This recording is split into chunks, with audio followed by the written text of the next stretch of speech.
Velkommen til en ny episode podcast Manneprat. Today I have with me Rod Boothroyd. Warmly welcome. Did I pronounce your name right or? Perfect. Okay. Exactly. Thank you Yeah. so much. Yeah. It's great to be here. It's great to see you again. And we've got an interesting subject to explore. Yeah, I think it was a perfect time for us to connect again now and you're recently also out with your second book, so Hmm. we will definitely dive into that topic. Maybe you can just share a little bit about yourself so the listeners got a feel of who we have on the show today.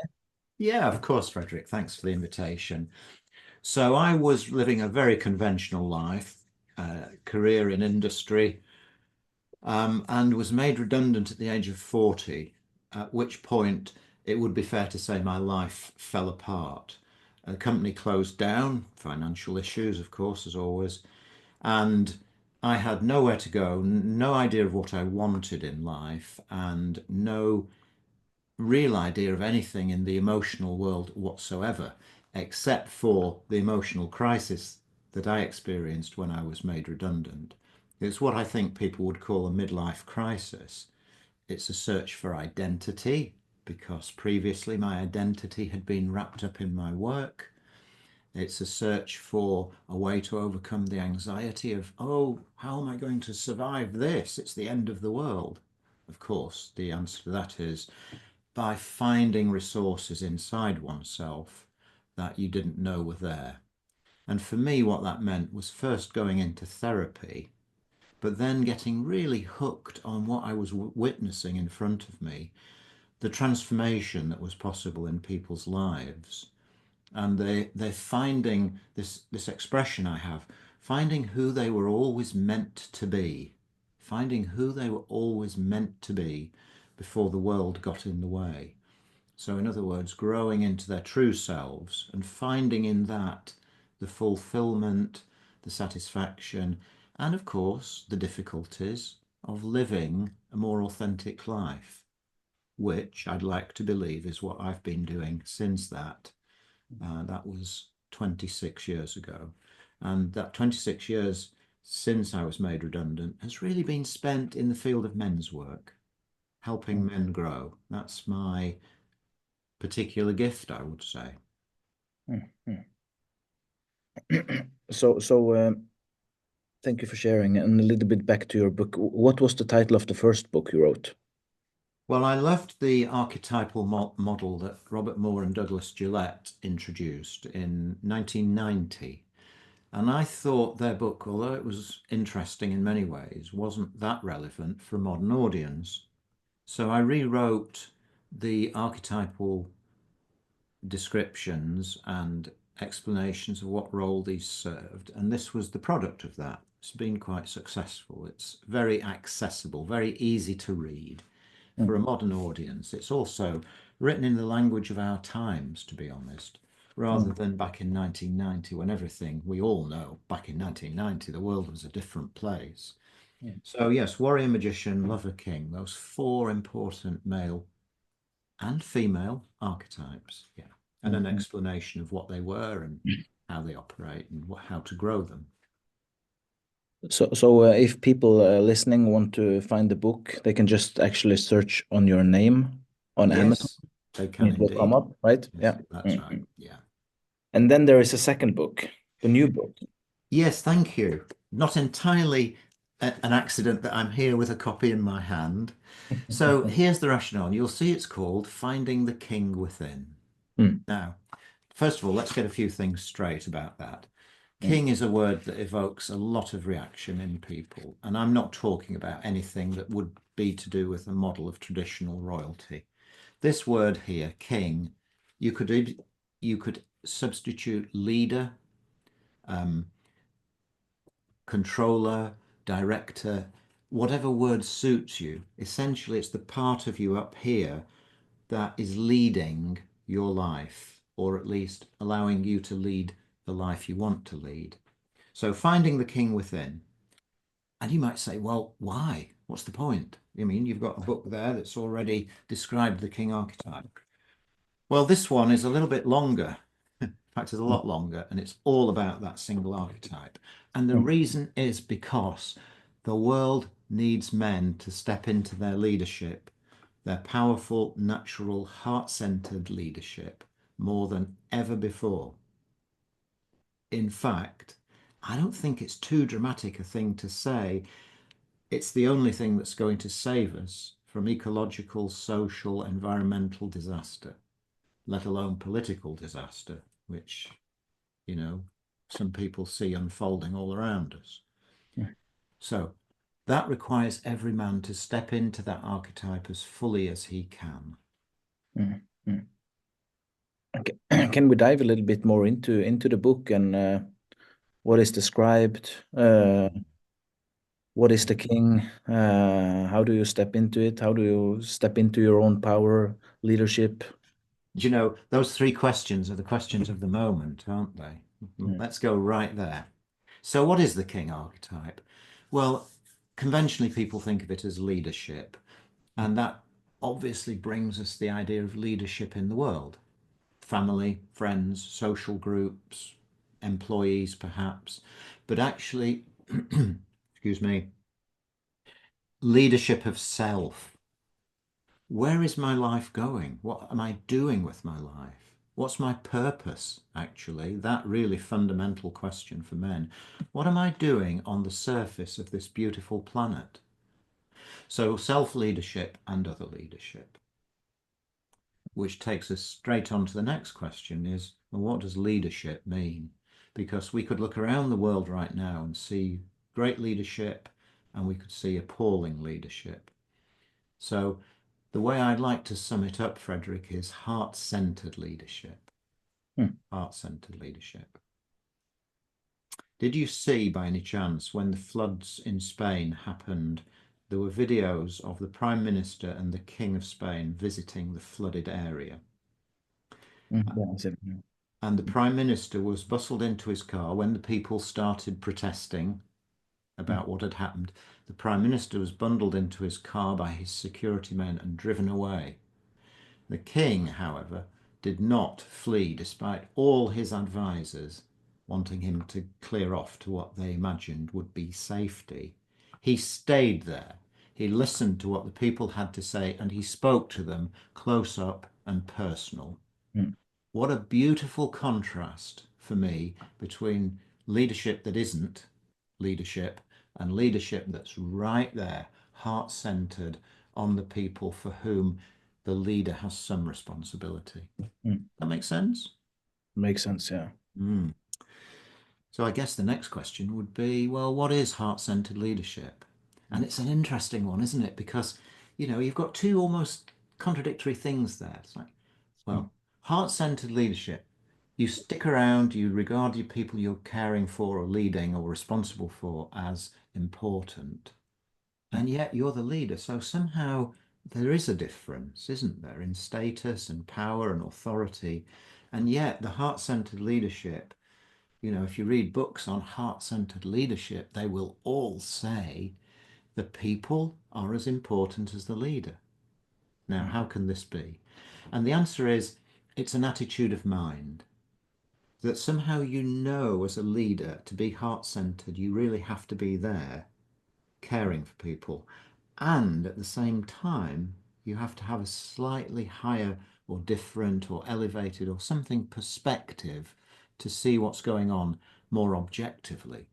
So mm, I use the beautiful expression, first among equals. You probably heard that expression. First among equals. It kind of sums it up, really. But it is heart centered. It's basically oriented to the welfare of everybody. Of course, that can be quite trying, as you can well imagine if you've been in leadership positions. There are always people who don't really want to be led or don't want to your leadership. So, how do you maintain a heart centered attitude?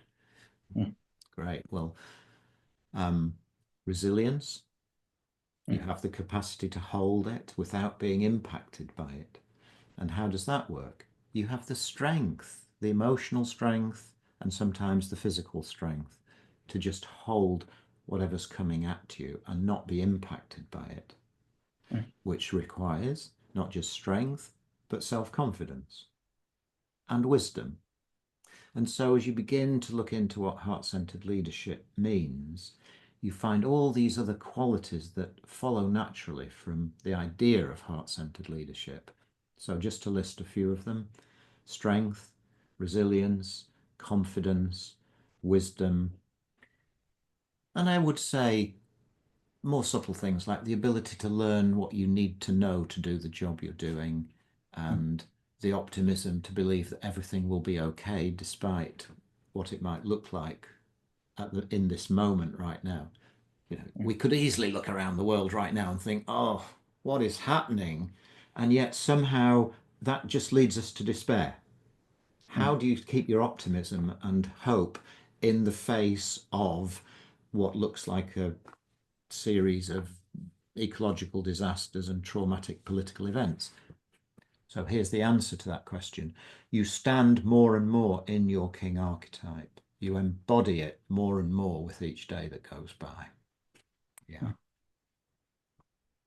So you're going to ask me how we do that, which is a Oh, great question. yeah, yeah. Yeah.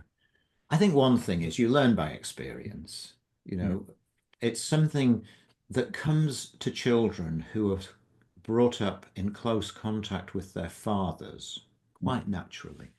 You know, I mean, I know in Britain, um, fathers and sons were basically separated from the time of industrialization, which was, hundreds of years ago, really now. But in those pre-industrial days, you'd see something like some societies more recently in other parts of the world, Africa particularly, where the sons spent all day with their fathers. And somehow, mysteriously, that energy of being a mature man, it's like it just soaked into them. Somehow they were just around it all day, and the sons, the boys, excuse me, would grow into that quite naturally. mm, But look at our society. I mean, I don't know what it's like in your country, Frederick, but I think over here, something like 25% of divorced fathers never see their sons. And in America, I believe that figure's 33%. mm, So, where are boys going to learn how to be real, solid men, the kind of men society wants? mm, Well, the answer is by finding people who can teach them, I guess, in adulthood. And that might be in a men's group, or it might be from, for example, a sports coach. So I mm, have a relative whose father um, was jailed for drug dealing at an early age, and he hasn't seen his father for a very long time. However, he was brought into the sport of rugby at a very early age, mm, 10, and he was coached by a series of men who were devoted to that role, mm, bringing boys up on developing their skills. And by the age of 23, he was a mature man in society, far more so than his schoolmates who'd just grown up with that level of immaturity. So it doesn't have to be a dad. That's the interesting thing. It just has to be a man who can teach the boy how to be a king. And of course, that takes us on one step further. For those of us who didn't have that experience and didn't have a father who could teach us how to be a king, we have to learn it in adulthood. mm. Learn it the hard way. Learn it our own way, yes. Which is interesting. Do you mind talking a bit about yourself and your own experience of growing into kingship? Mm. It's definitely a work in progress. Mm-hmm. Uh, and it's been an interesting journey so far. I think it was some years before we started Connect some years Mm. ago, and like just like for me, like several realizations, Uh-huh. uh, and definitely knowledge, and then also like embodiment year after Mm-hmm. year. Mm-hmm. Um, but I think I realized I was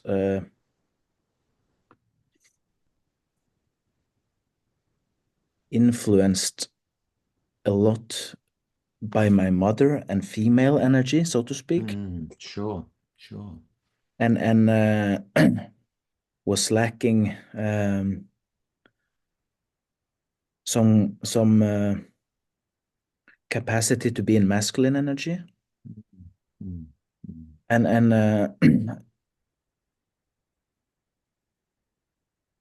I think part of my journey has also been in therapy, in like healing the inner child stuff. Oh, for sure. Yeah. Actually, I t talked about this on another podcast, where where I shared something like this. So when I started crying some years ago, like I came to a place where I felt a lot of grief. Yep. And I feel like after I was able to feel and hold space for Beautiful. those feelings, Beautiful. Beautiful. I was able to step more into my manhood in some ways. Yes, absolutely. And Could I just, I was weeping so much, yes, almost absolutely. like a little child, actually. Yes, this is the turning point so often. So, so many things arise from what you've just said, And Frederick. I just want to mention because, like, before that, I was also in a depression. Yeah. I had very dark thoughts, almost at the turning point to becoming suicidal, even though I didn't want to commit suicide. Yes. But then I have this had this big relief. It was just like a big balloon that started to shrinking. And suddenly I wasn't depressed anymore. Suddenly I didn't have these dark thoughts. Yeah, And then I cry from time to time. Like not I'm not crying every day, but I cry when I feel the pressure to cry. absolutely. Oh, you've put your finger And on something so yeah, and I've also important. seen you describe this in your books. Yeah, it's amazing. And perhaps at the same time, it's not surprising. So, um, boys brought up by women. So, I mean, I basically was, although my father was present, he had been, his father was, sorry, let me start again. His father was killed when he was 11, and his mother was killed when he was 13, in an industrial accident and in a car crash. So he was brought up by his mother's sister, who Mm, was not married and never married. So he was brought up in a female environment. mm, And although he did reasonably well, he became an artist. He was not a model of masculinity for me or mm, my brother. Now, in that is a massive loss. But of course, as well as that loss of the father, whether he's physically present doesn't matter. It's whether he's emotionally present. So if mm, he's not emotionally present, that's a massive loss. mm, But alongside that, there is loss upon loss upon loss of all the things that would have followed from the father being present. mm, More than that, there's the wounding that comes from the boy comparing himself to the world around him and finding himself lacking. And so it rolls on and rolls on and rolls on until the grief inside builds up to such a level that everything in the system is suppressed and the emotional comes level comes down and down and down, usually in the form of anger or anger turned against the self, what you were mm, describing, depression.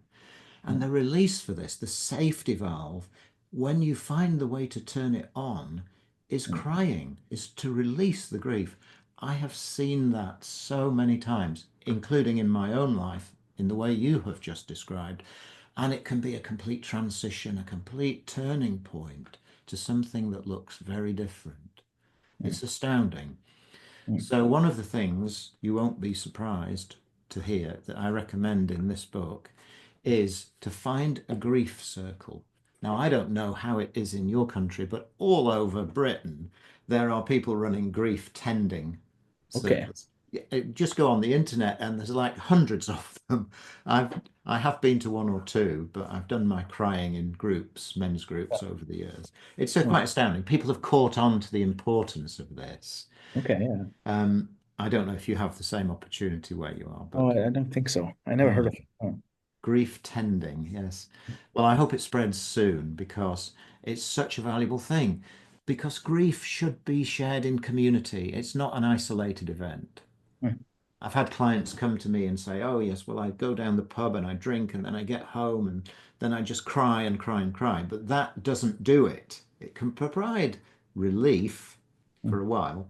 But what's needed is to be witnessed, to be in community, to be seen, to be heard and held by other people. That's the big, um, what would we call it? The soothing balm for grief is to be in community, to be held whilst you're grieving. And sure, it takes courage, but then everything about stepping into kingship takes courage, courage to cry in public, courage to stand up when your view is different to everybody else's, courage to lead from the front, not the back.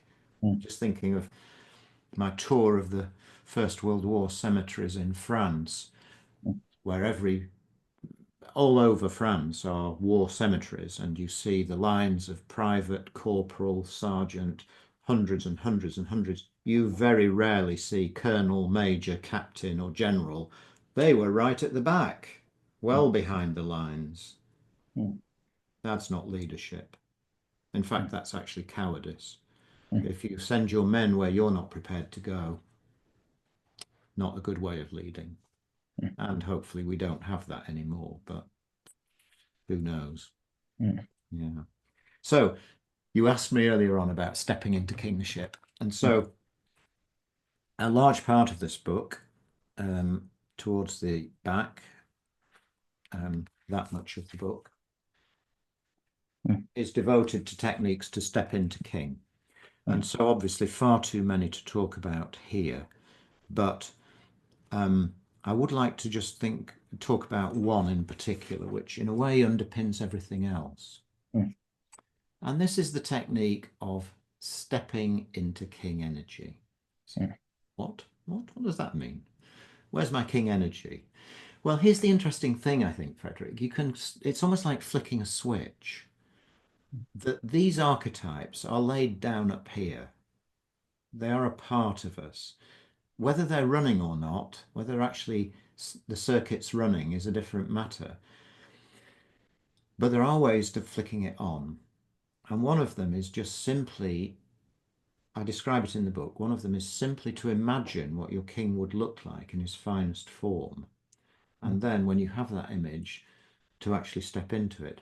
So why don't we just record that right now so that when this goes out to your listeners, men can try it for themselves, or women, because women have a queen archetype. It manifests slightly differently, but there's no difference in this.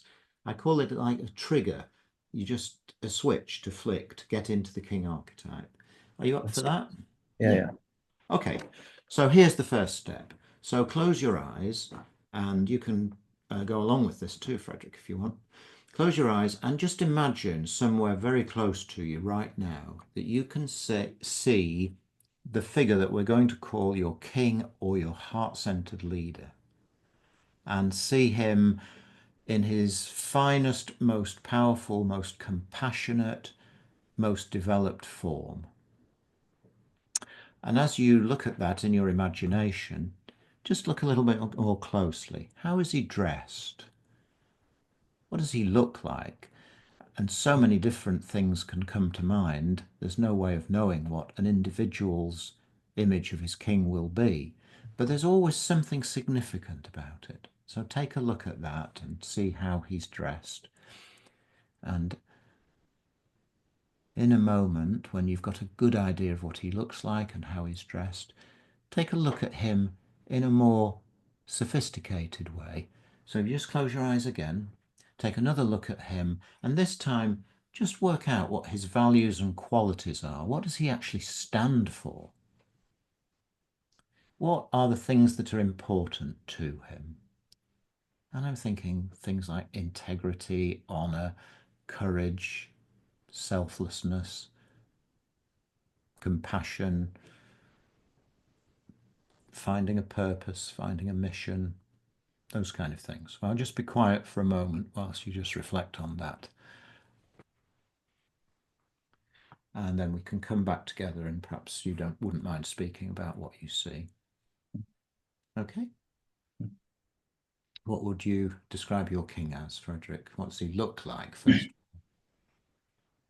Looks like a very like king from the I don't know what century, but probably a very old century. Mhm.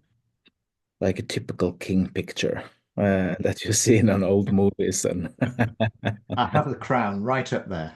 yeah, yeah, with the crown and very calm, very grounded, very brave, with a lot of courage. Mm, That was the energy that I was feeling into. excellent, Mm, brilliant. So you see, what's interesting about this is that people always know the answer to the question mm, when I ask them that question. And so they have already got an idea up in their minds of what their king is like and what qualities he embodies. mm, So the question would be, how do we make the leap from where we are right now, sitting in these chairs talking to each other, to actually stepping into that and embodying it? mm, I think you may have done this with me once upon a time.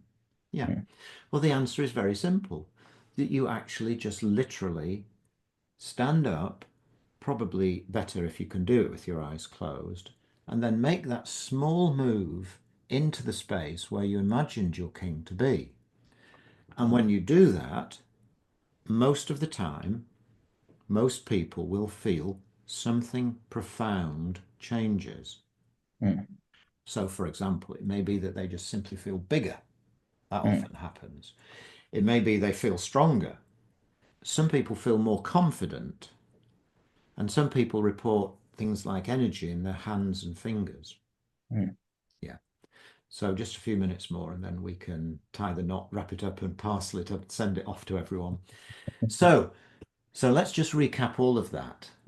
So, to start, close your eyes and imagine where your king is standing, somewhere close to you. Excuse me. Then imagine in your imagination what qualities he has. Mm, What does he stand for? What are his strengths? What are his values? And then, when you have a clear idea of that, physically stand up and just make the move into that space mm, as though you were literally stepping into the king's clothes and see what happens. And something will happen.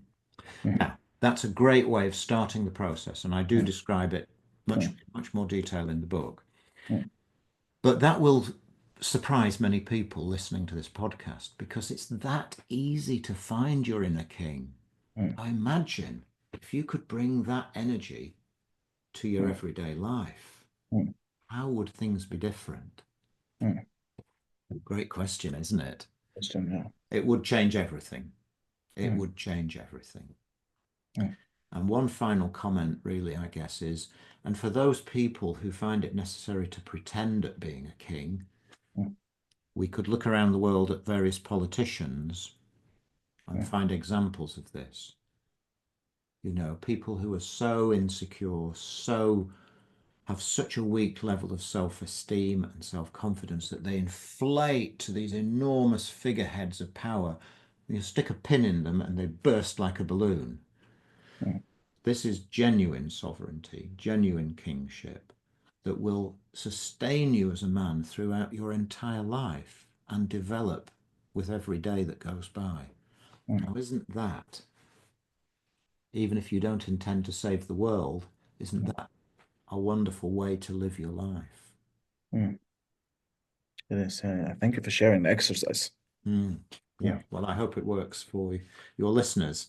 And if it doesn't, they can buy the book and get more instructions on how to do it.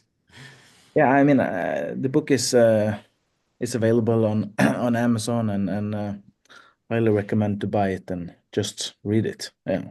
Thank you, Frederick. It's kind of you to offer that Mm, recommendation. mm, And knowing you as I do, I've got a lot of respect for you. So, I think your recommendation carries a great deal of weight. So mm. thank you for that. Appreciate it. Mm. Mm. Thank you for coming. Thank you for sharing. It's an absolute joy. It's an absolute delight. And you Mm, know what is part of my mission in the world? mm, my mission is about men becoming who they truly are. Like I Mm, said at the start of the podcast, men becoming who they were always meant to be mm, before the world got in the way. mm, mm, mm. Yeah.